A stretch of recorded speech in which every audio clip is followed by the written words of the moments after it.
नमस्कार, आप देख रहे हैं नेशन प्राइम।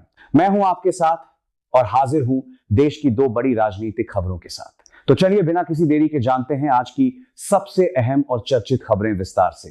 देश की राजनीति में आज दो बड़े बयान सुर्खियों में बने हुए हैं। एक तरफ प्रधानमंत्री नरेंद्र मोदी ने ऑस्ट्रेलिया के मेलबर्न स्थित मार्वल स्टेडियम में प्रवासी भारतीयों को संबोधित करते हुए भारत की बढ़ती ताकत और ऑपरेशन सिंदूर का उल्लेख किया। वहीं दूसरी ओर उत्तर प्रदेश के मुख्यमंत्री योगी आदित्यनाथ ने बुंदेलखंड दौरे के दौरान समाजवादी पार्टी और कांग्रेस पर तीखा हमला बोलते हुए विकास और विरासत के मुद्दे पर विपक्ष को घेरा। सबसे पहले बात करते हैं प्रधानमंत्री नरेंद्र मोदी के ऑस्ट्रेलिया दौरे की। मेलबर्न के प्रसिद्ध मार्वल स्टेडियम में उस समय उत्साह का माहौल देखने को मिला जब हजारों की संख्या में प्रवासी भारतीय प्रधानमंत्री नरेंद्र मोदी का स्वागत करने के लिए पहुंचे। पूरे स्टेडियम में भारत माता की जय और वंदे मातरम के नारे गूंज रहे थे। कार्यक्रम में ऑस्ट्रेलिया के प्रधानमंत्री एंथनी अल्बनीज भी मौजूद रहे। प्रधानमंत्री नरेंद्र मोदी जैसे ही मंच पर पहुंचे, लोगों का उत्साह देखते ही बन रहा था। उन्होंने मुस्कुराते हुए कहा कि यह कार्यक्रम पूरी तरह हाउसफुल है और किसी ब्लॉकबस्टर आयोजन से कम नहीं लग रहा। इसके बाद उन्होंने वहां मौजूद सभी लोगों से अपने मोबाइल की फ्लैशलाइट जलाने का अनुरोध किया। कुछ ही क्षणों में पूरा स्टेडियम रोशनी से जगमगा उठा और यह दृश्य बेहद भावुक और यादगार बन गया। अपने संबोधन की शुरुआत करते हुए प्रधानमंत्री ने उस भूमि के पारंपरिक मालिकों को सम्मानपूर्वक नमन किया जहां यह कार्यक्रम आयोजित किया गया था। उन्होंने वहां के पूर्वजों, वर्तमान पीढ़ी और आने वाली पीढ़ियों के प्रति भी अपना सम्मान व्यक्त किया। इसके बाद उन्होंने भारत और ऑस्ट्रेलिया के रिश्तों का उल्लेख करते हुए कहा कि दोनों देशों के संबंध लगातार मजबूत हो रहे हैं और इसमें भारतीय समुदाय की बड़ी भूमिका है। प्रधानमंत्री ने कहा कि आज का भारत तेजी से बदल रहा है। देश केवल आर्थिक विकास तक सीमित नहीं है, बल्कि विज्ञान, तकनीक, रक्षा, विनिर्माण और आधारभूत ढांचे के क्षेत्र में भी लगातार नई ऊंचाइयों को छू रहा है। उन्होंने कहा कि आज दुनिया भारत को एक नए आत्मविश्वास के साथ देख रही है। उन्होंने मेक इन इंडिया अभियान का उल्लेख करते हुए कहा कि अब भारत केवल उपभोक्ता देश नहीं, बल्कि निर्माण करने वाला देश भी बन चुका है। मोबाइल निर्माण के क्षेत्र में भारत ने उल्लेखनीय प्रगति की है। इसके साथ ही वंदे भारत ट्रेन, आधुनिक रक्षा उपकरण और स्वदेशी तकनीक भारत की नई पहचान बन चुके हैं। इसी दौरान प्रधानमंत्री नरेंद्र मोदी ने ऑपरेशन सिंदूर का जिक्र करते हुए ऐसा बयान दिया जिसने पूरे स्टेडियम में जोश भर दिया। उन्होंने कहा, आपने ऑपरेशन सिंदूर का डेमो तो देख ही लिया होगा। धमाके आतंकियों के ठिकानों पर हो रहे थे, लेकिन उनकी गूंज पूरी दुनिया ने सुनी। जब भारत ने आतंक के अड्डों पर प्रहार किया, तब हर भारतीय का सिर गर्व से ऊंचा हो गया। प्रधानमंत्री ने आगे कहा कि भारत अब आतंकवाद के खिलाफ निर्णायक नीति पर चल रहा है। देश अब केवल चेतावनी नहीं देता, बल्कि आवश्यकता पड़ने पर कठोर कार्रवाई भी करता है।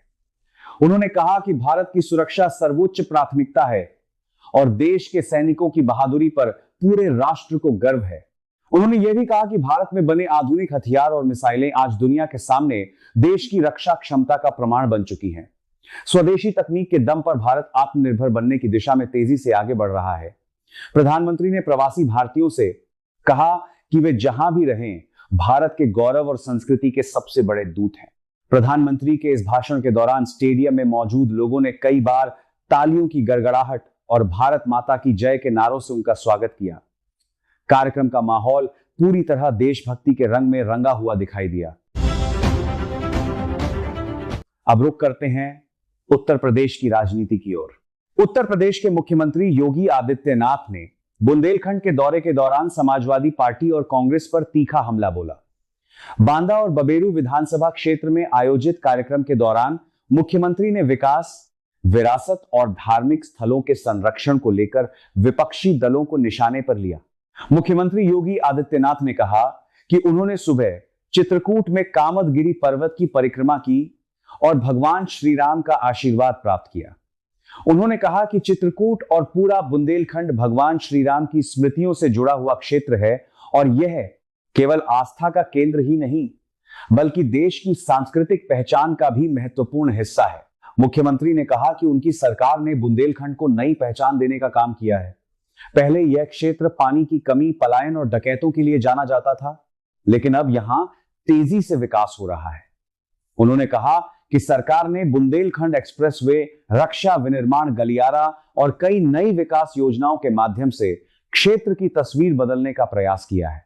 उन्होंने विपक्ष पर हमला बोलते हुए कहा कि पहले की सरकारों ने युवाओं को रोजगार देने के बजाय उन्हें निराश किया।